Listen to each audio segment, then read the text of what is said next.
Okay, we're live. Do you have my coffee? Yep. Okay. Oh, you know what? This is not right. Okay. Hi, guys. Hey, everybody. Sorry we are a little bit late We today. are late from our 10 o'clock start. We are, we're in Williamston. We are at the Williamston Weekend Survival Kits 5K and 10K. They're, And 5K gone bad. 5K gone bad. These people are working hard, you guys. It's hot out here. It's so hot. It's beautiful. We found a little shady spot for today's video. I had to walk away, so we're just hanging out, giving people a chance to get on the recovery pump and just recover a little bit faster from their exercise, but they are working hard. It doesn't look fun because they're covered in sweat, but they're doing good. We have our coffee. We got our Big B, our cold brews. Big B. Shout out to Big B here in Williamston. We love Big B. We love Big B here in Williamston. They're great over there. They have such a good cold brew, so go check them out, guys. They Always also have an organic coffee. We talked about that last week, Yep, so they you always can pick have up your one on- organic coffee over there. Exactly. So check them out. Anyways, we want to talk to you guys today about recovery and the importance of making time for recovery. If you like to work out, then you need to listen to this. If you don't like to work out, well, you need to work out. So if you're working out, all the time, or maybe you're just getting started, you want to know what recovery is and how that's going to help your workouts. A lot of people don't want to think about recovery when they start a workout plan. They just want to go, go, go. Or maybe they're trying to cut weight. They just really kind of burn themselves out, thinking the more I work out, the more calories I burn, the better I'm going to get. But the thing is, it's not just about cutting calories. It's not just about getting fit. It's about doing it the proper way, okay? So that you don't blow out any other reserves, because you can not only get muscle fatigue, endocrine fatigue, or central nervous system fatigue. Okay, so those are other things that can kind of slip in and inhibit you to actually get the goals and meet your performance criteria. So exactly, a lot of people don't realize the importance of recovery, and they think it's just, oh, my muscles, but you don't realize what you're doing. Neuroendocrine is being affected by this, and your central nervous system. This is a big deal. This is something that people are not making time for, and you're going to plateau, or you're not going to get the results that you want to get. You're busting your butt. You want to get the results. Or you're not. Yeah, you're not going to get the gains. So exactly. The main thing is, so we talk about hormones a lot here because there's just a lot of hormone issues these days.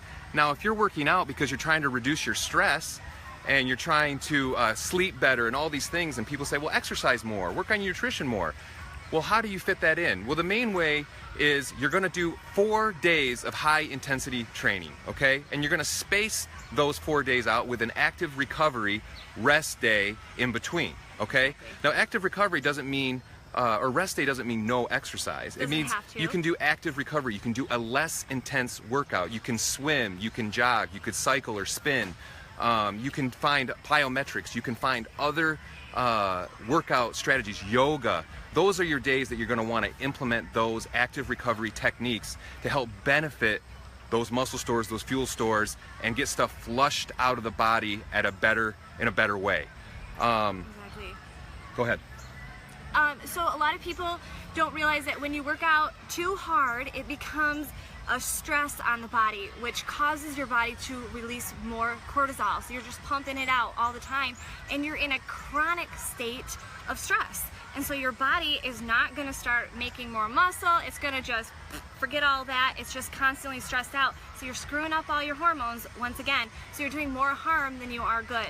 So well, this is really important. We want everybody to understand this. So what do you mean by increased cortisol levels or stress response?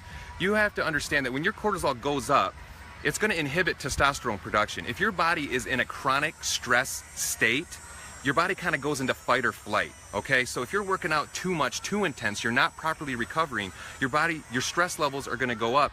And if it's in a fight or flight state, it's not going to want to waste that metabolic energy to produce muscle, to improve function, because that's going to take a lot of time. It feels like it just needs to restore, repair, just to stay alive. So you want to make sure that you're getting that recovery in, otherwise you're not going to get the muscle gains that you want. You're not going to produce that lean muscle mass that you're trying to do and increase your performance.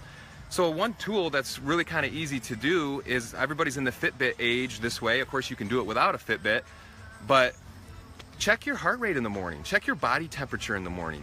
Try to see what your plateau is. If all of a sudden it's getting elevated, you're having sudden increases, is probably you're working out too much. Your stress level is too high and you're not balancing out. So that's a good tool that you can use at home to kind of keep track of how you are, how you wake up in the morning, to know if you're actually getting the benefits of your workout or if it's actually stressing you out more, because that shouldn't happen. If your sleep is still disrupted, if you're just not getting that rest, if you're still high stress, I mean, you might be in a high stress environment with work and family and other things that way. Don't make your workout routine a stressor on your body. That should be benefiting you. That should be helping with your cardiovascular health and your stress health. Exactly. I had a thought and then it just slipped my mind. Popped out a little bit. Oh, well, a lot of people are working out really hard because they're trying to out-exercise their diet. So if you're one of those people that's just burning yourself out because you're not eating super healthy, just change your diet a little bit and then you won't have to work out quite as hard. So that's just, I mean, simple fix, you guys. Diet is important. You can't replace diet with exercise, and you can't replace exercise with diet. It's a balance of both. Moderation through both. Exactly. And some really good tips on how to make sure that you are getting recovery. I mean, you know, massage therapy is a really great one. Getting some cupping. Actively put in massage, cupping, yoga, foam rolling, recovery boots. We brought the recovery boots today for all the participants. Those are things that you should intentionally do on those low intensity days when you're doing your high intensity 4 days a week and you add those 3 low intensity or active recovery days. That's what you need to be putting in place. So just like you're making time to make sure that you're getting your workout in, you have to make time to make sure that you are getting your recovery in, because you can do more harm than you are doing good, and you just don't want to do that. There's no need for it. So you're working out so hard, you might as well get the benefits. Get the benefits from working out. Exactly. Well, we got to get back to the race over here. That's it. Just quick tip for you guys. Don't forget, next Saturday we're going to be somewhere new. We'll be somewhere new. We're going to walk you guys over so you can see this awesome event. If you guys don't know anything about Weekend Survival Kits, it's an organization here in Williamston. Local. That is so awesome, and they go to they feed children on weekends that may not otherwise have food. They're not just here in Williamston, they're in a lot of surrounding cities. We're gonna put a link below so you guys can check them out, because if you can donate, if you can help feed these kids, it'd be great. So it's right here local. So we're excited to be a part of this. But we will see you guys. If we don't see you at the office, we'll see you next Saturday. We'll see you next Saturday at 10 o'clock. We'll try to be a little more punctual. And don't forget to like the page. Don't forget to follow us here on Instagram and Facebook for our coffee talks every Saturday morning at 10 a.m. Exactly. Bye. Bye.